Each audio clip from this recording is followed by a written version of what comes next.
Witajcie na kanale Drewniane Pomysły. Tematem dzisiejszego odcinka jest frezarka, tak zwana krawędziówka. Właściwie do stworzenia dzisiejszego odcinka zainspirował mnie kolega, który również ma swój kanał na YouTube. Zapraszam na jego kanał, to jest Bastek Recykling. U niego na pewno nie będziecie się nudzili. Ma niesamowite pomysły, zwłaszcza jeżeli chodzi o odzyskiwanie metali szlachetnych, choćby nawet srebra czy złota. Jest niesamowity, zapraszam. A dzisiaj opowiem Wam o frezarce górnowrzecionowej. Sam ją dopiero teraz otworzę. Więc mamy po prostu tak zwany unboxing. Ja kupiłem frezarkę, jak już pewnie niektórzy widzą, Makita.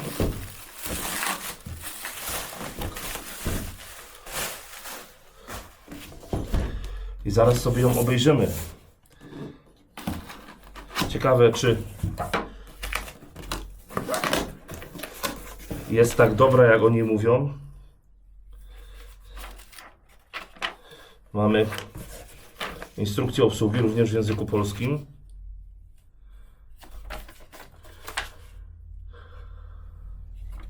I tu mamy już na drugim miejscu polski, tutaj też. Karty gwarancyjne, tu. Tak. A co mamy w zestawie? W zestawie na pierwszym miejscu jest przykładnica regulowana. Tu już mi się pojawia kabel. Ale zanim kabel, to jest jeszcze takie fajne urządzenie, które przykręcamy z boku, za chwilę Wam pokażę. Jeżeli nie mamy frezów z łożyskiem, to wtedy montujemy to i bardzo dobrze to współpracuje z frezarką. Sama frezarka wygląda tak, jest malutka, leciutka, zaraz Wam powiem, ile waży, zaraz specyfikację Wam opowiem. Zestaw kluczy, jeszcze jakieś plastiki, a tu mamy co? Frez w prezencie. No, bardzo ładnie i dziękujemy. Kartonik jeszcze nam się przyda, ponieważ tu mamy najważniejsze parametry. Frezarka ma maksymalnie 32 000 obrotów na minutę, czyli dość sporo.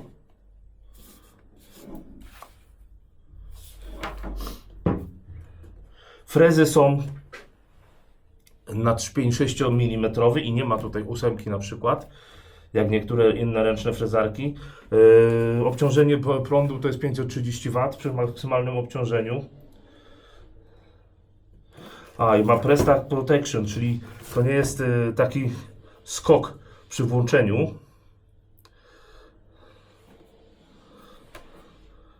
A tutaj co tu mamy? To jest cały numer. Z Gdańska przyjechała. Made in PRC. Model 3711. Tak to wygląda. Teraz zobaczymy sobie samą frezarkę.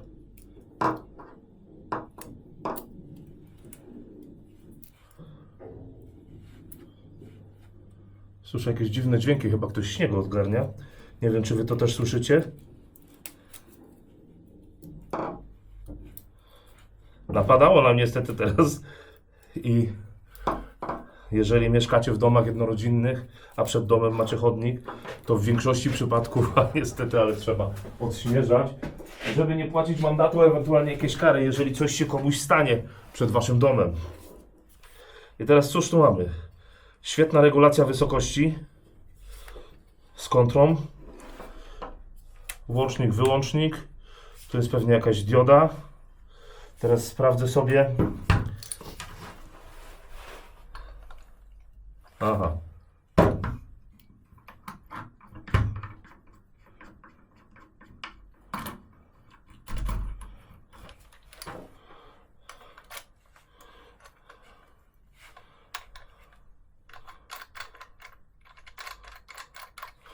Więc tak, tutaj mamy regulację odległości od brzegu frezu, a tu jest pewnie kontra.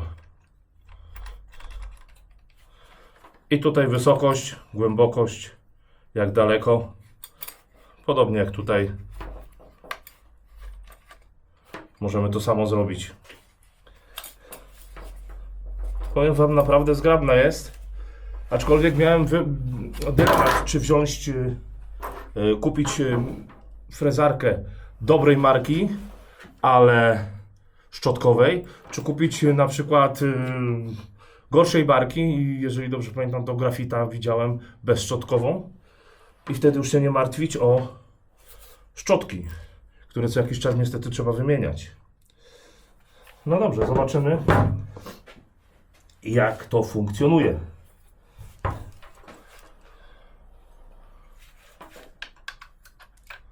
Aha, czyli to, co ja robię. Ludzie, widzieliście to? Tak. Dokręcamy. Tutaj sobie ustawimy za chwilę odległość. I może jakiś frez będzie. Nie używam profesjonalnych frezów, bo mnie po prostu na to nie stać. Używam czegoś takiego, w takiej walizeczce przyszło. Mam kilka kompletów drewnianych, to również w walizkach. I wezmę sobie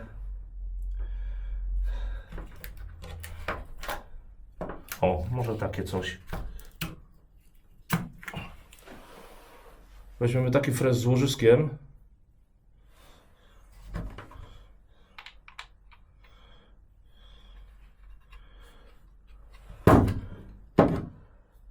No tak, i tu będę miał problem, bo muszę kupić nowe frezy, ponieważ te frezy, których ja używam, to są 8 mm.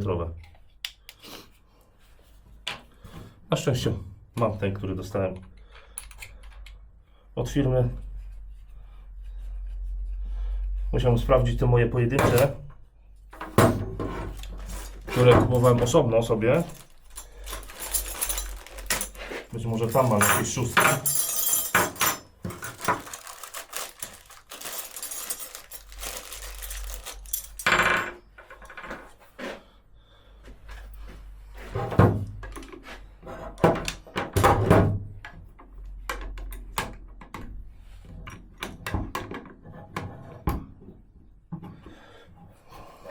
Tutaj nie ma jak w innych frezarkach, tych większych, ręcznych, czegoś takiego jak z boku przycisk, który blokuje nam obroty, żeby dokontrować, dokręcić i skontrować frez.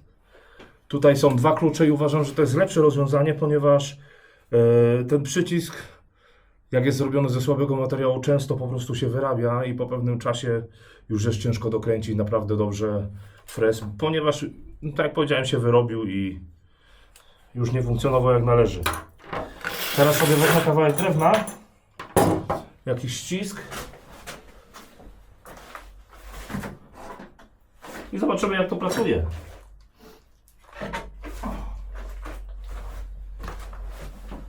No na przykład taka deseczka.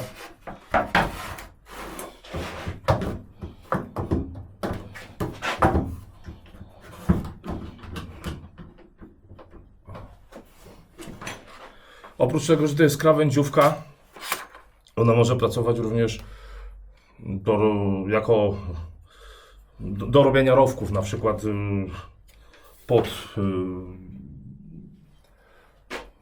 nie wiem, pod deseczki, jak macie w szufladach płytę od dna, to ona jest wpuszczana w takie rowki. Można coś takiego zrobić. Ale generalnie, jak sama mówi, krawędziówka używana do tego, by załamywać na różne sposoby krawędzie obrobionego materiału.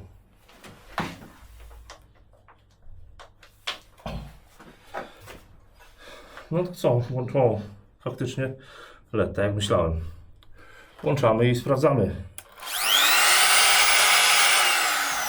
I pierwsze, co zauważyłem, to bardzo fajnie działa ten Jak on się nazywał?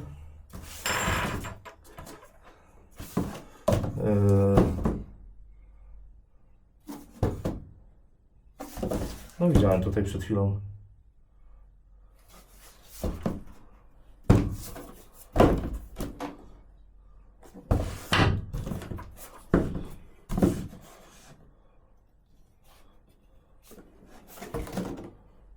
No nieważne, chodzi o to, że ona nie startuje z kopem, tylko powolutku się rozpędza, zauważcie.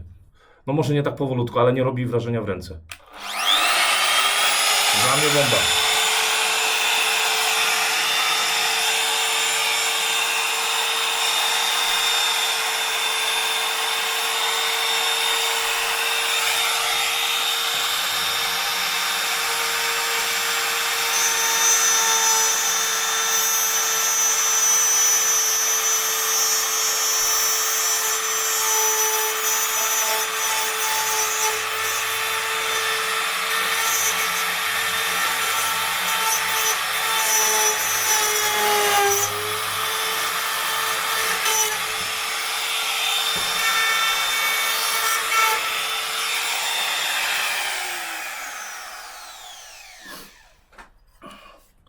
Pracuje świetnie, leciutko, bardzo poręczna, bardzo wygodna.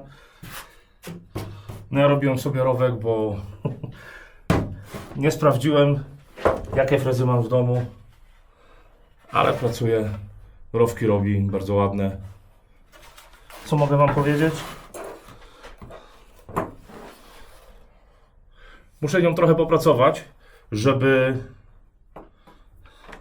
nabrać pewności co do tego, że podoba mi się, że uważam, że jest dobrym sprzętem, że jest funkcjonalna i przydatna w domu, w warsztacie, zwłaszcza w takim małym warsztaciku, gdzie robi się dużo małych rzeczy, a muszę wam powiedzieć, że no nie dałem za nią dużo, bo dałem 360 zł, no to jest, mi się wydaje, że jak za Makitę, za markę i za taki sprzęcik, to nie jest duży pieniądz.